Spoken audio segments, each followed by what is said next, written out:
ओम नमो भगवते वासुदेवाय नमः। सत्वत की संतति का वर्णन और सहमत कमणी की कथा।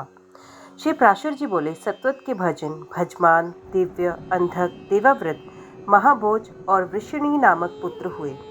भजमना के निमि, कृकण के वृषणी तथा इनके 3 सौतेले भाई शतजित, सहजरजित और आयोजित छह पुत्र हुए। देवावृत के भ्रभ्रु नामक पुत्र हुआ। इन दोनों के विषय में ये श्लोक प्रसिद्ध है। जैसा हमने दूर से सुना था वैसा ही पास जाकर भी देखा। वास्तव में बभ्रु मनुष्य में श्रेष्ठ और देवावृत में तो देवताओं के समान है। बभ्रु और देवाव्रत से क्रमश 6074 मनुष्यों ने अमर पद प्राप्त किया था। महाभोज बड़ा धर्मात्मा था। उसकी संतान में भोजवंशी तथा मृतकावरपुर निवासी मृतकावर नृपतिगण हुए। वृष्णि के 2 पुत्र सुमित्र और युधाजित हुए। उनमें से सुमित्री के अनमित्र, अनमित्र के निघन तथा निघन से परसेन और सत्राजित का जन्म हुआ। तो सत्राजित के मित्र भगवान आदित्य हुए। एक दिन समुद्र तट पर बैठे हुए सत्राजित ने सूर्य भगवान की स्तुति की। उसके तन में होकर स्तुति करने से भगवान भास्कर उसके सम्मुख प्रकट हुए। उस समय उनको अस्पष्ट मूर्ति धारण किए हुए देखकर सत्राजित ने सूर्य से कहा, आकाश में अग्निपिंड के समान आपको जैसा मैंने देखा है वैसे ही सम्मुख आने पर भी देख रहा हूँ। यहाँ आपकी प्रसाद स्वरूप कुछ विशेषता मुझे नहीं दिखती। सत्राजित के ऐसा कहने पर भगवान सूर्य ने अपने गले से समंतक नाम की उत्तम महामणि उतारकर अलग रख दी। तब सत्राजित ने भगवान सूर्य को देखा। उनका शरीर किंचित ताम्रवर्ण, अति उज्ज्वल और लघु था तथा उनके नेत्र कुछ पिंगल वर्ण के थे। तदंतर सत्राजित के प्रणाम तथा स्तुति आदि कर चुकने पर सहस्त्रांशु भगायन आदित्य ने उनसे कहा, तुम अपना अभीष्ट वर मांगो। सत्राजित ने उस सहमत कमणी को ही मांगा। तब भगवान सूर्य उसे वे मणि देकर अंतरिक्ष में अपने स्थान को चले गए। फिर सत्राजित ने उस निर्मल मणिरत्न से अपना कंठ सुशोभित होने के कारण तेज से सूर्य के समान समस्त दिशाओं को प्रकाशित करते हुए द्वारका में प्रवेश किया। द्वारकावासी लोगों ने उसे आते देख पृथ्वी का भार उतारने के लिए अंश रूप से अवतीर्ण हुए मनुष्यधारी आदि पुरुष भगवान पुरुषोत्तम से प्रणाम करने को कहा। भगवान, आपके दर्शनों के लिए निश्चय ही ये भगवान सूर्यदेव आ रहे हैं। उनके ऐसा कहने पर भगवान ने उससे कहा, ये भगवान सूर्य नहीं है, सत्राजित हैं। ये सूर्य भगवान से प्राप्त हुए सैमंतक नाम की महामणि को धारण कर यहाँ आ रहा है। तुम लोग अब विश्वस्त होकर इसे देखो। भगवान के ऐसा कहने पर द्वारकावासी उसे उसी प्रकार देखने लगे। सत्राजित ने वे सम्मत कमानी अपने घर में रख दी। वे मणि प्रतिदिन 8 भार सोना देती थी। उसके प्रभाव से संपूर्ण राष्ट्र में रोग, अनावृष्टि तथा सर्प, अग्निचोर या दुर्भिक्षी आदि का भय नहीं रहता था। भगवान अच्युत को भी ऐसी इच्छा हुई कि ये दिव्य रत्न तो राजा उग्रसेन के योग्य है, किंतु जाति विद्रोह के भय से समर्थ होते हुए भी उन्होंने ऐसा छीना नहीं। सत्राजित को जब ये मालूम हुआ कि भगवान मुझसे ये रत्न मांगने वाले हैं तो उसने लोभवश उसे अपने भाई प्रसेन को दे दिया। किंतु इस बात को ना जानते हुए कि पवित्रता पूर्वक धारण करने से तो ये मणि स्वर्ण दान आदि अनेक गुण प्रकट करती है और अशुद्ध अवस्था में धारण करने से घातक हो जाती है। प्रसेन उसे अपने गले में बांधे हुए घोड़े पर चढ़कर मृग्या के लिए वन को चला गया। वहां उसे एक सिंह ने मार डाला। जब वे सिंह घोड़े के सैदों से मारकर उस निर्मल मणि को अपने मुंह में लेकर चलने की तैयार हुआ तो उसी समय ऋषराज जमवान ने उसे देखकर मार डाला। तदंतर उस निर्मल मणि रत्न को लेकर जामवान अपनी गुफा में आया और उसे सुकुमार नामक अपने बालक के लिए खिलौना बना दिया। परसेन के ना लौटने पर सब यादवों में आपस में ये कानाफूसी होने लगी कि कृष्ण इस मणि रत्न को लेना चाहते थे। अवश्य ही इन्होंने ही उसे ले लिया है। निश्चय ये इन्हीं का काम है। इस लोकपावाद का पता लगने पर संपूर्ण यादव सेना ने सहित भगवान ने परसेन के घोड़े के चरण चिन्हों को अनुसरण किया और आगे जाकर देखा कि परसेन को घोड़े सहित सिंह ने मार डाला है। फिर सब लोगों के बीच सिंह के कारण चरण चिन्ह देख लिए जाने से अपनी सफाई हो जाने पर भी भगवान ने उन चिन्हों का अनुसरण किया और थोड़ी ही दूरी पर ऋषराज द्वारा मारे हुए सिंह को देखा। किंतु उस रत्न के महत्व के कारण उन्होंने जमवान के पद चिन्हों का भी अनुसरण किया और संपूर्ण यादव सेना को पर्वत के तट पर छोड़कर ऋषराज के चरणों का अनुसरण करते हुए स्वयं उनकी गुफा में घुस गए। भीतर जाने पर भगवान ने सुकुमार को बहलाती हुई धात्री की वे वाणी सुनी। सिंह ने परसेन को मारा। सिंह को जाम्बान ने, हे सुकुमार तू रो मत, ये सैमंत कमणी तेरी ही है। ये सुनने से सैमंत का पता लगने पर भगवान ने भीतर जाकर देखा कि सुकुमार के लिए खिलौना बनी हुई सैमंत कमणी धात्री के हाथ पर अपने तेज से देव्यमान हो रही है। सैमंत कर्मणी की और अभिलाषापूर्ण दृष्टि से देखते हुए एक विलक्षण पुरुष को वहां आया देख धात्री त्राही त्राही करके चिल्लाने लगी। उसकी वाणी को सुनकर जाम्बान क्रोधपूर्ण हृदय से वहां आया। फिर परस्पर रोष प्रकट बढ़ जाने से उन दोनों का 21 दिन तक घोर युद्ध हुआ। पर्वत के पास भगवान की प्रतीक्षा करने वाले यादव सैनिक 7-8 दिन तक उनके गुफा से बाहर आने की वाट देखते रहे, किंतु जब इतने दिनों तक वे उसमें से ना निकले तो उन्होंने समझा कि अवश्य ही श्री मधुसूदन इस गुफा में मारे गए, नहीं तो जीवित रहने पर शत्रु के जीतने में उन्हें इतने दिन क्यों लगते। ऐसा निश्चय कर वे द्वारका में चले गए और वहां कह दिया कि श्री कृष्ण मारे गए। उनके बंधुओं ने ये सुनकर समयोचित संपूर्ण औधर दैहिक कर्म कर दिया। इधर अति श्रद्धा पूर्वक दिए हुए विशिष्ट पात्रों सहित इनके अन्न और जल से युद्ध करते समय श्री कृष्णचंद्र के बल और प्राण की पुष्टि हो गई तथा अति महान पुरुष के द्वारा मर्दित हुए उनके अत्यंत निष्ठुर प्रहारों के आघात से पीड़ित शरीर वाले जाम्बान का बल निराहार रहने से क्षीण हो गया। अंत में भगवान से पराजित होकर जाम्बान ने उन्हें प्रणाम करके कहा, भगवान आपको तो देवता, असुर, गंधर्व, यक्ष, राक्षस आदि कोई भी नहीं जीत सकता। फिर पृथ्वी तल पर रहने वाले अल्पवीर्य मनुष्य अथवा मनुष्यों के अव्यभूत हम जैसे निरतिक योनिगत जीवों की तो बात ही क्या है। अवश्य आप हमारे प्रभु श्री रामचंद्र के समान सकल लोक प्रतिपालक भगवान नारायण के ही अंश से प्रकट हुए हैं। जाम्बान के ऐसा कहने पर भगवान ने पृथ्वी का भार उतारने के लिए अपने अवतार लेने का संपूर्ण वृत्तांत उससे कह दिया और उसे प्रीतिपूर्वक अपने हाथ से छूकर युद्ध के श्रम से रहित किया। तदंतर जाम्बान ने पुण्य प्रणाम करके उन्हें प्रसन्न किया और घर पर आए हुए भगवान के लिए अर्घ्य स्वरूप अपनी जाम्बवती नाम की कन्या दे दी तथा उन्हें प्रणाम करके मणिरत्न सैमंतक भी दे दिया। भगवान अच्युत ने भी उस अति विनीत से लेने योग्य ना होने पर भी अपने कलंक शोधन के लिए वे मणिरत्न ले लिया और जाम्बवती के सहित द्वारका में आ गए। उस समय भगवान श्री कृष्ण के आगमन से जिनके हर्ष का वेग अत्यंत बढ़ गया है, उन द्वारकावासियों में से बहुत ढली हूड़ अवस्था वालों में भी उनके दर्शन के प्रभाव से तत्काल ही मानो नवयोजन का संचार हो गया तथा संपूर्ण यादवगण और उनकी स्त्रियां अहोभाग्य अहोभाग्य ऐसा कहकर उनका अभिवादन करने लगी। भगवान भी जो बात बात जैसे जैसे हुई थी वे ज्यों की त्यों यादव समाज में सुना दी और सत्राजित को सैमंत कमणी देकर मिथ्या कलंक से छुटकारा पा लिया। फिर जामवंती को अपने अंत में पुर में पहुंचा दिया। सत्राजित ने भी ये सोचकर कि मैंने ही श्री कृष्णचंद्र को मिथ्या कलंक लगाया था, डरते डरते उन्हें पत्नी रूप से अपनी कन्या सत्यभामा विवाह दी। उस कन्या को अर्कुर, कृतवर्मा और शतंबा आदि यादवों ने पहले वर्ण किया था। अतः श्री कृष्णचंद्र के साथ उसे विवाह देने से उन्होंने अपना अपना अपमान समझकर सत्राजित से वैर बांध लिया। तदंतर अक्रूर और कृतवर्मा आदि ने शतवंबा से कहा, ये सत्राजित बड़ा ही दुष्ट है। देखो, इसने हमारे और आपके मांगने पर भी हम लोगों को कुछ भी ना समझकर अपनी कन्या कृष्णचंद्र को दे दी। अतः अब इसके जीवन का प्रयोजन ही क्या है? इसको मारकर आप समंत महामणि को क्यों नहीं ले लेते? पीछे यदि अच्युत आपसे किसी प्रकार का विरोध करेंगे तो हम लोग भी आपका साथ देंगे। उनके ऐसा कहने पर शतधन्वा ने कहा, बहुत अच्छा, ऐसा ही करेंगे। इसी समय पांडवों के लाक्षागृह में जलने पर यथार्थ बात को जानते हुए भी भगवान कृष्णचंद्र दुर्योधन के प्रयत्न को शिथिल करने के उद्देश्य से कुलोचित कर्म करने के लिए वारणावत नगर को गए। उनके चले जाने पर शतधानवा ने सोते हुए सत्राजित को मारकर वे मणिरत्न ले लिया। पिता के वध से क्रोधित हुई सत्यभामा तुरंत ही रथ पर चढ़कर वारणावत नगर में पहुंची और भगवान कृष्ण से बोली, भगवान, पिताजी ने मुझे आपके कर कमलों में सौंप दिया। इस बात को सहन ना कर सकने के कारण शतधानवा ने मेरे पिताजी को मार दिया और उस सैमंत नामक मणिरत्न को ले लिया, जिसके प्रकाश से संपूर्ण त्रिलोकी भी अंधकार शून्य हो जाएगी। इसमें आपकी ही हंसी है, इसलिए सब बातों का विचार करके जैसा उचित समझे वही करें। सत्यभामा के ऐसा कहने पर भगवान श्री कृष्ण ने मन ही मन प्रसन्न होकर उनसे क्रोध से आंखें लाल करके कहा, सत्य, अवश्य इसमें मेरी ही हंसी है। उस दुरात्मा के इस कुकर्म को मैं सहन नहीं कर सकता, क्योंकि यदि ऊंचे वृक्ष का उल्लंघन ना किया जा सके तो उस पर घोंसला बनाकर रहने वाले पक्षियों को नहीं मार दिया जाता। इसलिए अब तुम्हें हमारे सामने इन शोक प्रेरित वाक्यों के कहने की और आवश्यकता नहीं है।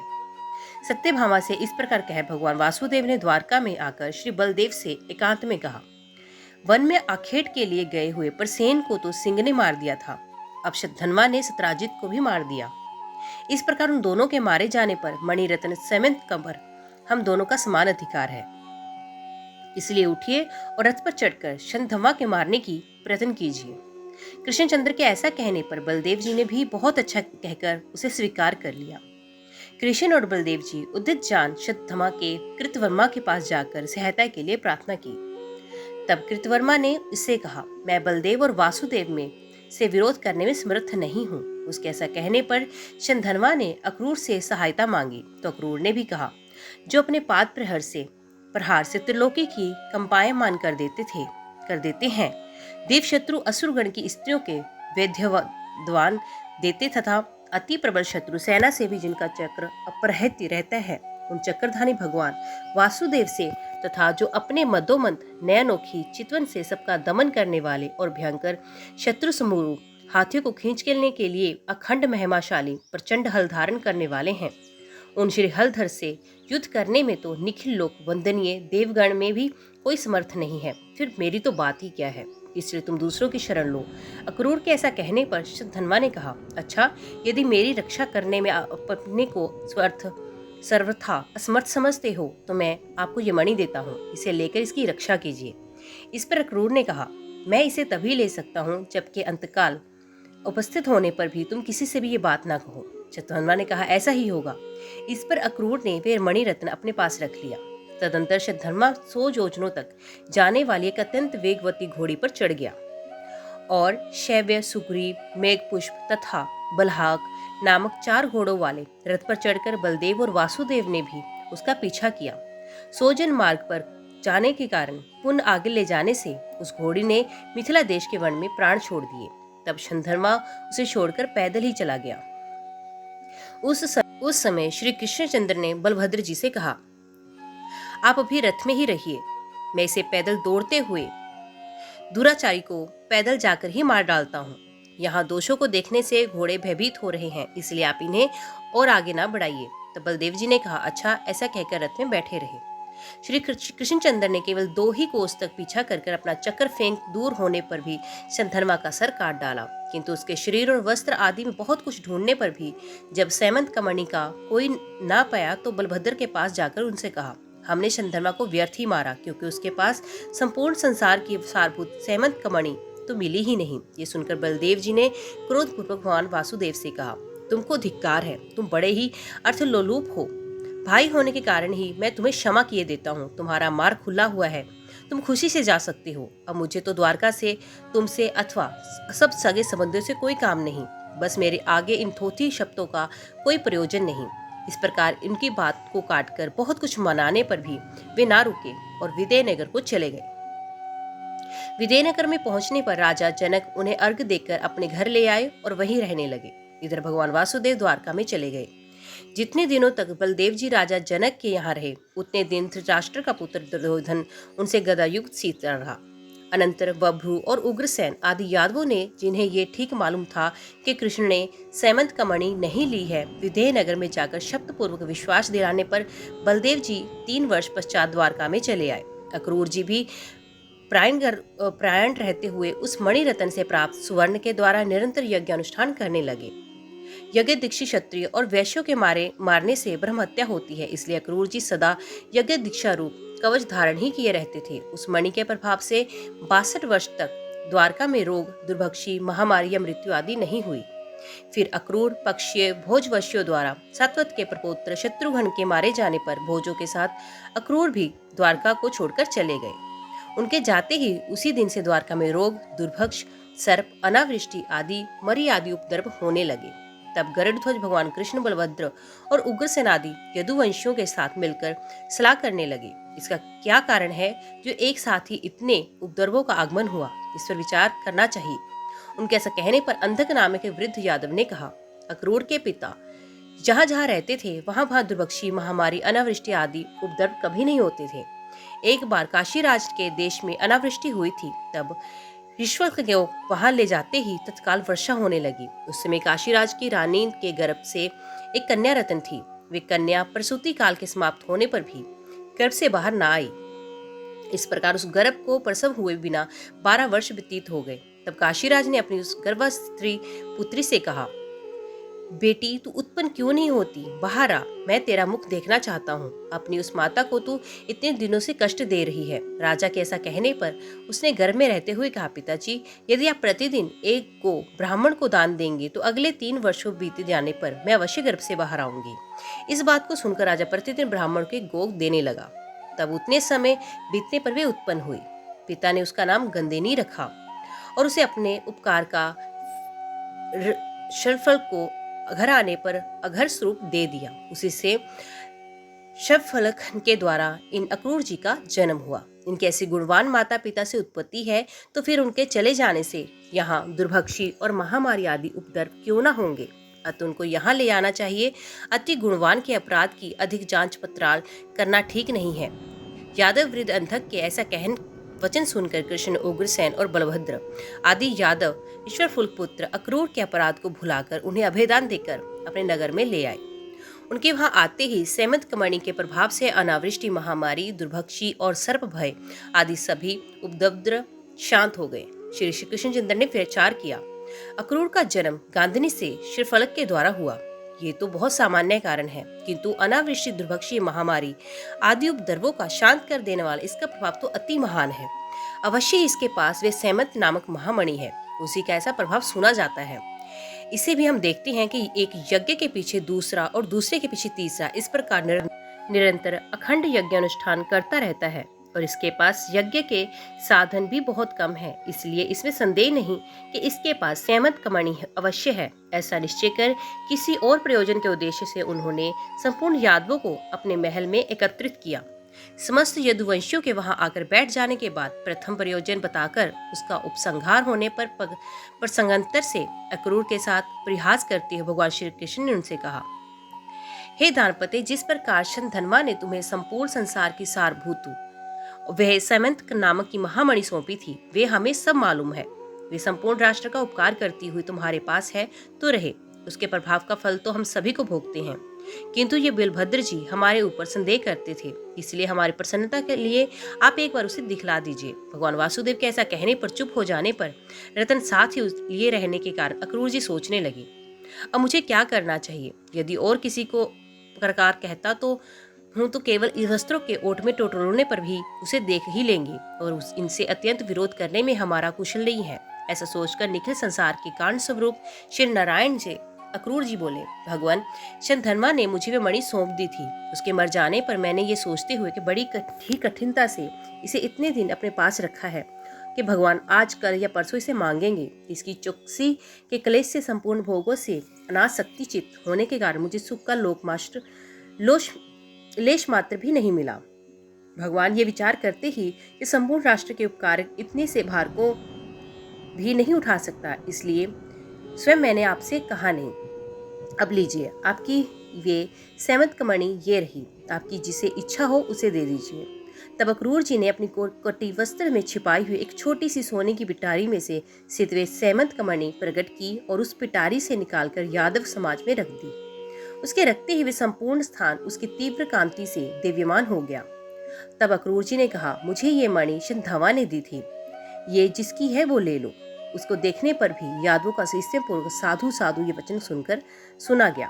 उसे देखकर बलभद्र जी ने अच्युत के ही समान इस पर मेरा भी अधिकार, इस प्रकार अपनी अधिक स्पृहा दिखलाई तथा ये मेरी ही पैतृक संपत्ति है। इस तरह सत्यभामा ने भी इसके लिए अपनी उत्कट अभिलाषा प्रकट की। बलभद्र और सत्यभामा को देखकर श्री कृष्णचंद्र ने अपने को बैल और परिये के बीच में पड़े हुए जीव के समान दोनों ओर से संकटग्रस्त देखा और समस्त यादवों के समान वह अक्रूर जी से बोले, इस मणि रत्न को मैंने अपनी सफाई देने के लिए ही इन यादवों को दिखाया है। इस मणि पर मेरा और बलभद्र का तो समान अधिकार है और सत्यभामा का भी यही पैतृक संपत्ति है और किसी की भी इस प्रकार कोई अधिकार नहीं है। ये मणि सदा शुद्ध और ब्रह्मचर्य आदि गुण युक्त रहकर धारण करने से संपूर्ण राष्ट्र का हित करती है। और अशुद्ध अवस्था से धारण करने से अपने आश्रयदाता को भी मार डालती है। मेरे 16,000 स्त्रियां हैं, इसलिए मैं इसके धारण करने में समर्थ नहीं हूँ। इसलिए सत्यभामा भी इसके धारण करने में समर्थ नहीं है। इस सत्यभामा में इसको कैसे धारण कर सकती है? आर्य बलभद्र को भी इसके कारण से मदिरापान आदि संपूर्ण भोगों को त्यागना पड़ेगा। इसलिए हे दानपते, ये यादवगण, बलभद्र जी, मैं और सत्यभामा सब मिलकर आपसे प्रार्थना करते हैं, इसे धारण करने से आप ही समर्थ हैं।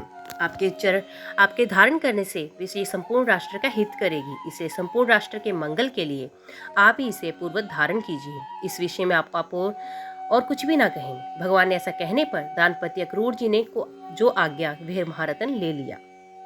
तब से अक्रूर जी सबके सामने उस अति देव्यमान मणि को अपने गले में धारण कर सूर्य के समान किरण जाल से युक्त होकर विचरने लगे। भगवान के मिथ्या कलंक शोधन रूप इस प्रसंग का जो कोई स्मरण करेगा, उसे कभी थोड़ा सा भी मिथ्या कलंक ना लगेगा। उसकी समस्त इंद्रियां समर्थ रहेंगी तथा वे समस्त पापों से मुक्त हो जाएगा। ओम नमो भगवते वासुदेवाय नमः। तो दोस्तों, आज की वीडियो में बस इतना ही। उम्मीद करती हूँ वीडियो आपको पसंद आई होगी। वीडियो पसंद आई हो तो वीडियो को लाइक और चैनल को सब्सक्राइब जरूर कीजिएगा। तो मिलते हैं अगले अध्याय के साथ। तब तक के लिए देखते व सुनते रहिए। जय मां कंजक, जय माता दी।